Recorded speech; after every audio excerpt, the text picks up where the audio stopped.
Hi everyone, I've come on today to do my February roundup and a little about the beginning of March. So I'm going to start with my favourites. Well, they're all my favourites. This is the favourites or things I've enjoyed in February. I've enjoyed lots of things really. I went to the cinema. I've been to the cinema a couple of times. Went to see The Invisible Man the other day, and I thought it was absolutely brilliant. It's not what I thought it was going to be. It's more, it's on the vein of domestic abuse, and I thought it was really, really good. You know, it's still The Invisible Man, but you know, they've put a little twist to it, so I've really, really enjoyed that. TV programs that I've watched this month. I've been watching a thing on Netflix, and it's called Luna Nero, and it's about witches. It's about 3 witches. It's in Italian, but it's got subtitles. But it's really, really good. You know, it's about how she's sort of realised that she's a witch, and she's got these powers and things like that, and that's really been really good. In the UK, we've had a crime drama on the last week, and it was called Flesh and Blood, and that was really good. It's about a woman who falls in love with somebody, but her children don't trust him and start to put doubts in her mind and things like that. So that's also really good. I went to the it's not a concert hall, it's like a theatre, and saw the Lighthouse Family the other night, and oh my gosh, they were absolutely fantastic. They were just absolutely amazing. I mean, the place was packed, and they got people up. They were just absolutely brilliant. I'm a bit excited about next month because I'm going to see Clannad, which are one of my favourite. I just love the music. I love the peacefulness and the calmness of it. So I'm going to go and see them this month, not next month, this month, March. So yeah, there's some of the things I've enjoyed. I've read, but all like bits of, if you know what I mean. You know, I've read like a bit of this, bit of that. So I dive in and out of the sort of books that, I don't know what you call them, information books is what I'll say they are. I'm reading this. That is absolutely brilliant. It says on the back, the war changed everything in the East End, but it would be the making of the Butlers. And I've read all her books, and this is going back to the beginning of like the matriarch, the mother of the family in the East End. They're like a crime, or getting to being like a crime family, sort of like not quite as bad as the Krays, but similar to the Krays. It's fiction, it's not factual, but I'm really loving that one at the moment. Another one that I've got for this month, I'm going to read this month, and that's History of the Wolves. And I picked this up in a second-hand shop, charity shop, but it says 14-year-old Linda lives with her parents in an ex-commune beside a lake in the beautiful, austere backwoods of northern Minnesota. The other girls at school call Linda Freak or Commie. Her parents mostly leave her to her own devices, while the other inhabitants have grown up and moved on. So when a young family, mother, father and their little boy Paul, move into the cabin across the lake, Linda insinuates her way into their orbit. She begins to babysit Paul and feels welcome that she finally has a place to belong. Yet something's not right. Drawn into secrets she doesn't understand, Linda must make a choice. But how can a girl with no knowledge of the world understand what the consequences will be? So I'm looking forward to that one. I thought I'd show you it because I bought it last month. I've been using this, which I just love this. It's just absolutely brilliant. And I thought I'd read you a bit out of this because I don't know if that's the same all over the world, but in UK, women are allowed to or are meant to propose to the man on the 29th of February. And I just thought it was just like a leap year thing. But in here it's got the charm of the month. It's like a charm every month. It's the almanac. And it says a red petticoat for leap day proposals. This is a leap year, and so we have a rare 29th of February on our hands. There's lots of traditions surrounding leap days, but chief among them is the convention that it was the day women could propose to men. St. Bridget, whose saint day falls at the beginning of the month, is said to have brought this about, haggling with St. Patrick to balance men's and women's traditional roles. Getting to propose on one day in 4 years was apparently deemed sufficient. If you're going to propose on the 29th, a red petticoat is thought to bring more luck in the endeavour. If you flash it at your suitor before proposing, though some other red undergarment might have similarly persuasive powers if you don't have a red petticoat to hand. This practice may originate from women traditionally dyeing their petticoats to indicate they were betrothed, which would make it something of a fait accompli. Certainly, refusing a woman on this day was strongly frowned upon, and there used to be laws forbidding it, though these were later softened to a law stating that any man refusing a woman's leap day proposal must buy her a pair of gloves at Easter. Perhaps it was to disguise her unmarried state. So I thought that was really quite cool in that for February. Love that. And there's also another bit.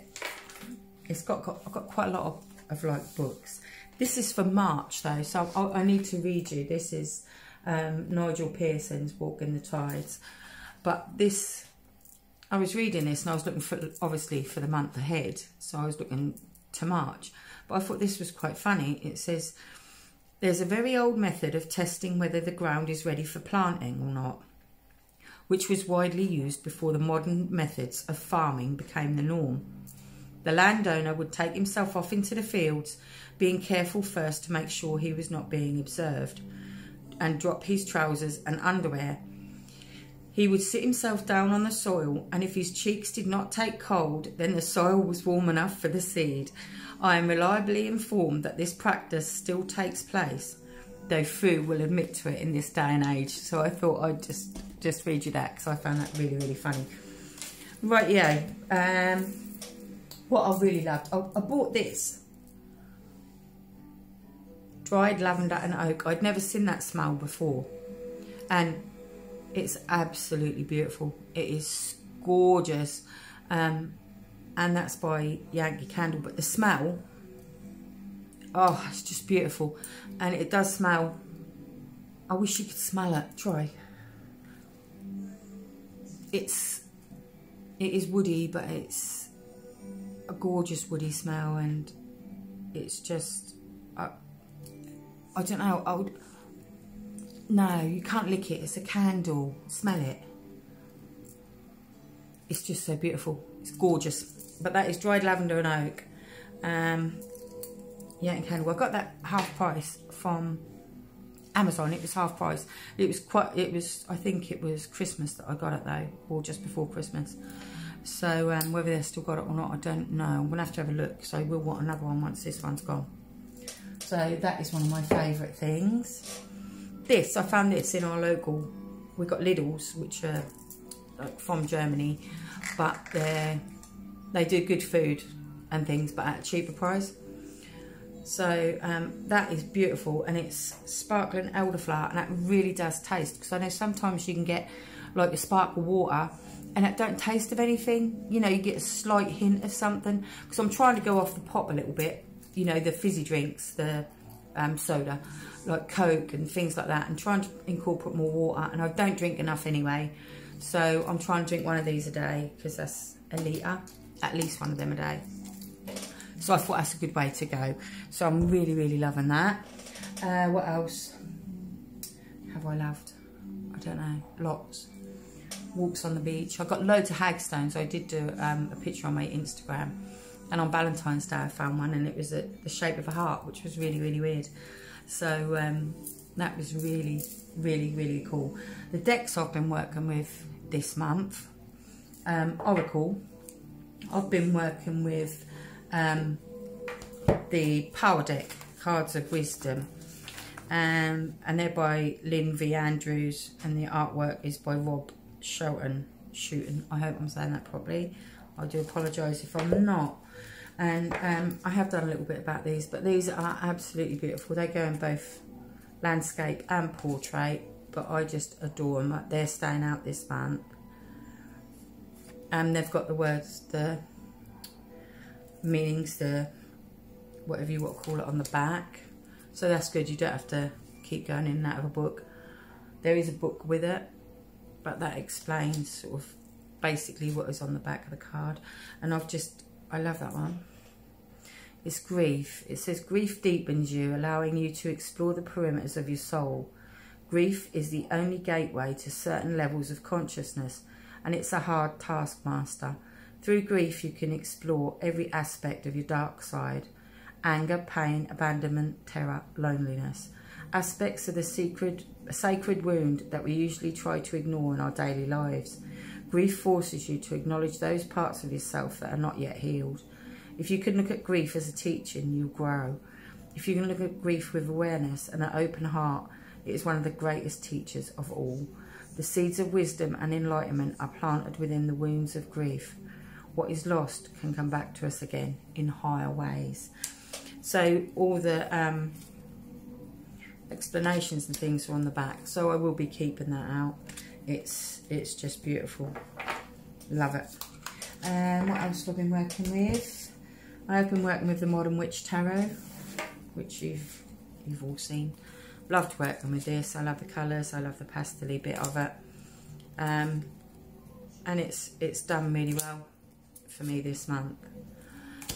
It's a beautiful deck. There's no doubt about that. Card quality is amazing.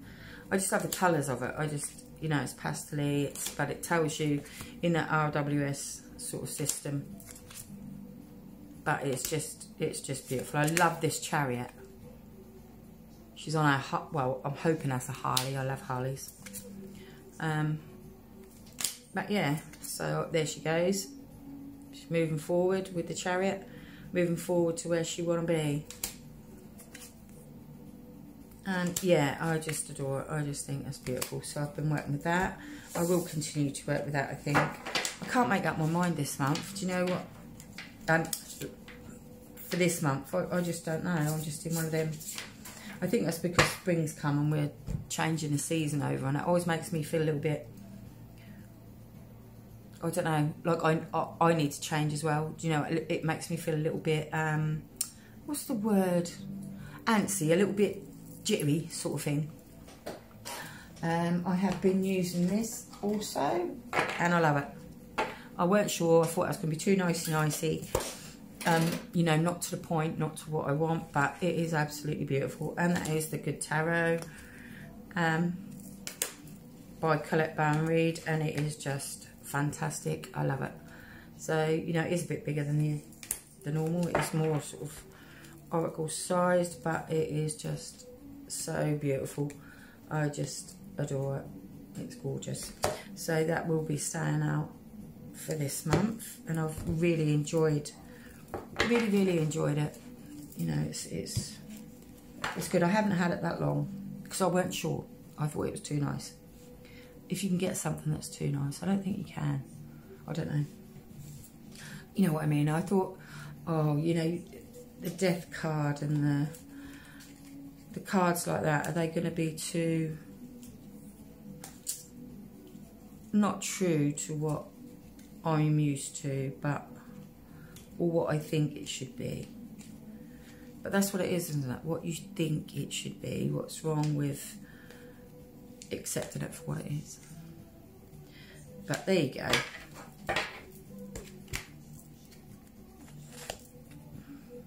Your Devil card.